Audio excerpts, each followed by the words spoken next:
ఒకసారి ఒక పచ్చని అడవిలో చిట్టి జింక ఉండేది.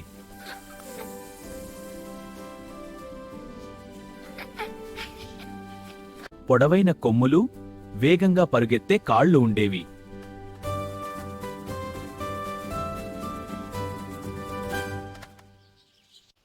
వావ్!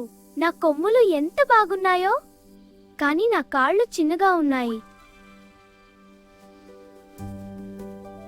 ఒకరోజు నీళ్లు తాగుతుంటే అడవిలోంచి ఒక సింహం వచ్చింది. జింకను చూసి వెంటపడింది.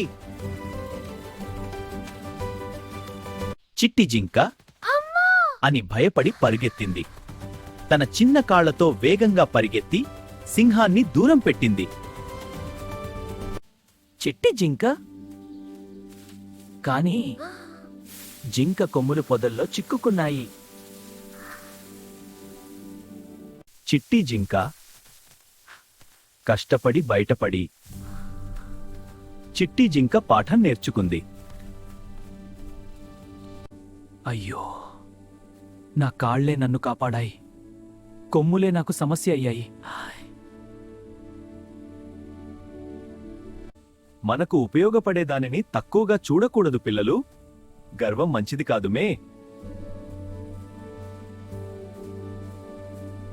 ప్లీజ్ మై ఛానల్ లైక్ చేయండి, షేర్ చేయండి, సబ్స్క్రైబ్ చేయడం మర్చిపోకండి.